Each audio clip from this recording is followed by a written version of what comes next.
entonces te pone el otro ángulo. Este es el estacionamiento de la escuela. Mana, todo el mundo está saliendo por el estacionamiento, porque por ahí, por la estrada principal, no se puede. Nada que ver. Y ainda está chovendo. Não sei como vamos fazer. Olha. Mira isso aí.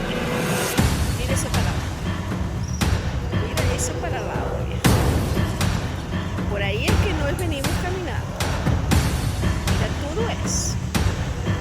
Esta es la rúa por la que vamos a salir, que está más cerca de la parada y más seca. Esa rúa de lá, esa aí, não se pode passar. Muito sem cuidado. Ai, mano, tá chovendo. Te cuento. Isso aí, papai, olha. Meu Deus do céu, tá de shopping, olha. Tá doido, senhor.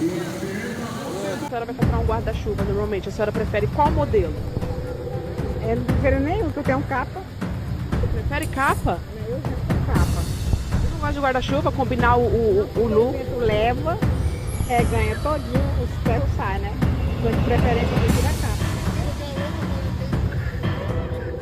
Possui suas regras de tráfego. Os carros são como as lanchas, as motos são como jet skis e os pedestres são como os banhistas.